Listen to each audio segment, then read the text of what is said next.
अस्सलाम वालेकुम। क्या हाल है आप सबका? अल्लाह ताला आप सबको अपने हिफ्ज़-ओ-मान में रखे। फूडीज़ रेडी में आज एक बहुत ही मज़ेदार रेसिपी मूंग की दाल की मंगोछियों के साथ मैं आपके सामने हाजिर हूँ।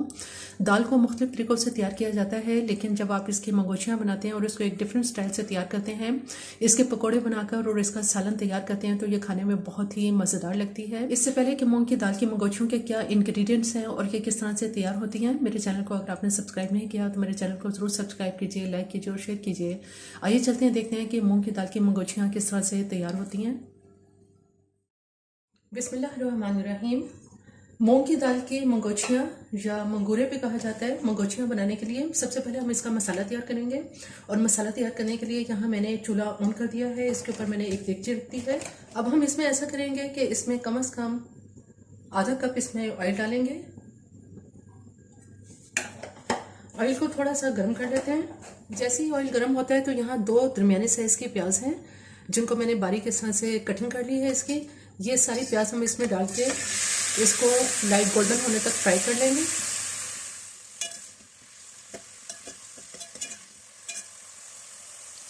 प्याज में बहुत ही खूबसूरत से इसमें लाइट गोल्डन कलर आना शुरू हो गया है। अब इसका चूल्हा मैं बंद करती हूँ और ये सारी प्याज हम बाहर निकाल लेते हैं ताकि इसको ग्राइंड कर सकें। जो प्याज हमने ब्राउन की है उसे मैंने एक प्लेट में निकाल लिया है। यहाँ मेरे पास आधी प्याली दही है। इस दही के साथ ब्लेंडर में इस प्याज को ग्राइंड कर लेते हैं।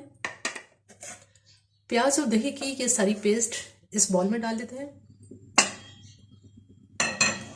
इसी ऑयल में जिसमें हमने अभी प्याज को फ्राई किया है, मैंने चूल्हा दोबारा ऑन कर दिया है। अब इसमें ऐसा करेंगे कि कुछ हम इसमें गर्म मसाले की चीज़ें डालेंगे, जिसमें मैंने एक बड़ी इलायची, एक दालचीनी की स्टिक, 2-3 इसमें लौंगे, 1 टीस्पून जीरा और 10-12 काली मिर्चें ये इसमें डाल देंगे। थोड़ा सा इसको फ्राई कर लेते हैं।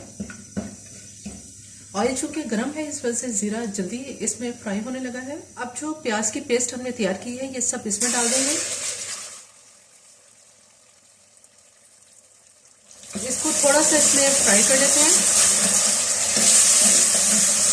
थोड़ा सा फ्राई करने के बाद यहाँ मेरे पास लहसुन अदरक की पेस्ट है 1 टेबल स्पून, ये भी इसमें डाल देंगे। लहसुन अदरक की पेस्ट को भी इसमें थोड़ा सा फ्राई कर लेते हैं।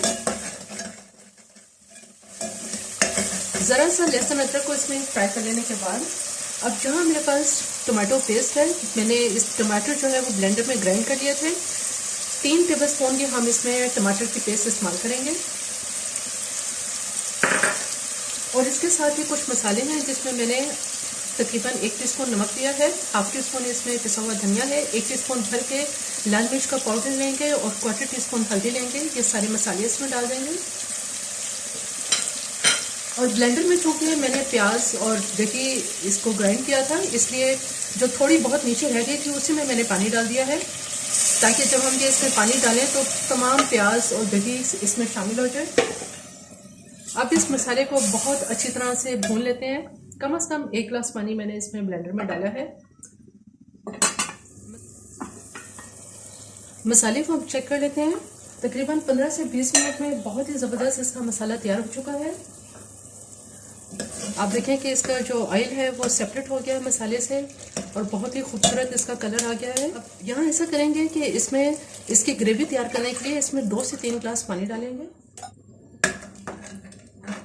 और इस ग्रेवी को अब थोड़ी देर मसाले के साथ इसको पका लेंगे, ताकि मसाला और इसका बहुत अच्छी तरह से जो पानी हमने डाला है ये एक दूसरे में डस्ट हो जाए।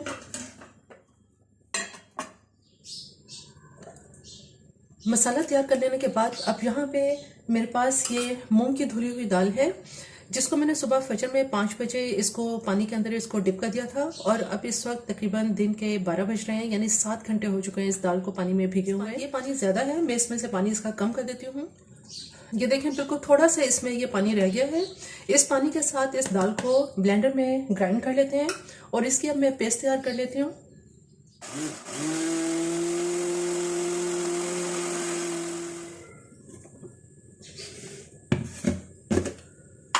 दाल की पेस्ट तैयार हो गई है। सिर्फ और सिर्फ तकरीबन 1/4 कप पानी के अंदर मैंने इस दाल को ग्राइंड किया है। इसे हम इस बॉल में निकाल लेते हैं। ये देखें इसकी पेस्ट जो है ये थिक होनी चाहिए। पानी बिल्कुल पानी इसमें नहीं होना चाहिए, लिक्विड नहीं होनी चाहिए ये। मूंग की जो दाल है इसको ग्राइंड करने के बाद अब हाथों से या इसको विस्क की मदद से थोड़ा सा इसको फेंट लेंगे ताकि ये थोड़ी सी क्रीमी हो जाए और फ्लफी हो जाए।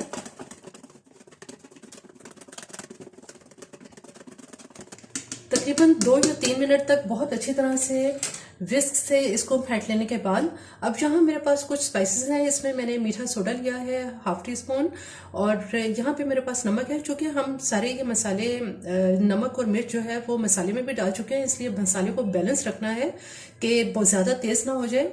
इसमें मैंने ½ टी स्पून जो है वो नमक लिया है, ये इसमें मसाला डाल देंगे। और इसके साथ ही इसमें 1 टीस्पून जो है वो लाल मिर्च पाउडर डालेंगे, पिसा हुआ गरम मसाला ये भी इसमें 1 टीस्पून, और अजवाइन जो है ये मैंने तकरीबन ½ टी स्पून ली है। आप इसमें ½ टी स्पून तक जो है वो अजवाइन डाल सकते हैं।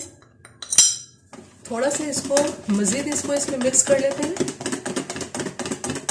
अब ये फ्राई होने के लिए बिल्कुल तैयार है। यहाँ कढ़ाई में ऑयल गर्म हो रहा है। अब इसमें ऐसे करेंगे कि जो दाल का बैटर हमने तैयार किया है ये इसमें 1-1 टेबल स्पून डालते चले जाएंगे।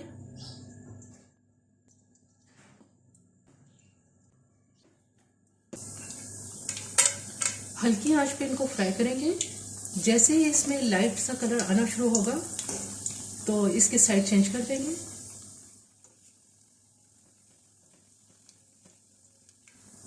बहुत ही खूबसूरत लाइट गोल्डन सा कलर इनमें आता चला जा रहा है।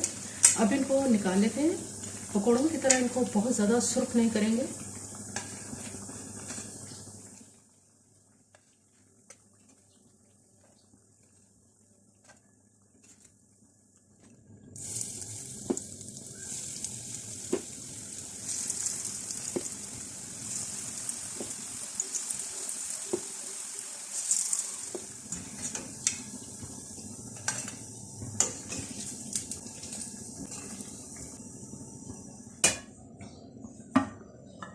अब यहाँ पे जो हमने शोरबा तैयार करने के लिए रखा था ये काफ़ी देर से इसमें पक रहा है। 15-20 मिनट हो गए इसको पकते हुए, और देखें कि एक पाव में काफ़ी सारी जो मंगोछियाँ हैं वो तैयार हो जाती हैं।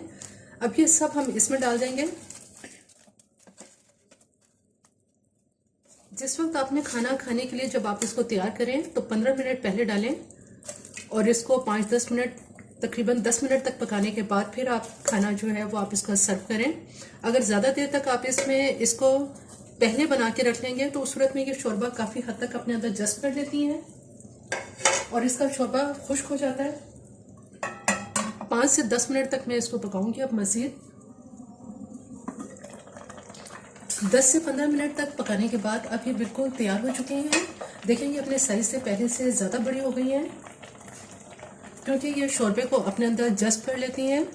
अब इसको मैं डिश आउट करती हूँ और इसका चूल्हा हम बंद करते हैं। मूंग की दाल की मंगोछियाँ बिल्कुल तैयार हैं। बहुत ही मज़ेदार इसकी ग्रेवी तैयार होती है और आप देखें कि शोरबे में डालने के बाद ये अपने साइज़ से काफ़ी बड़ी हो जाती हैं, फूल जाती हैं और बहुत ही सॉफ्ट और बहुत ही ये नरम तैयार होती हैं। मेरी ये रेसिपी आपको पसंद आए तो मेरे चैनल को ज़रूर सब्सक्राइब कीजिए, लाइक कीजिए और शेयर कीजिए। सब्सक्राइब के साथ बेल आइकन को ज़रूर प्रेस करें, ऑल के ऑप्शन पर क्लिक करें ताकि हर आने वाली वीडियो का नोटिफिकेशन आपको मिलता रहे।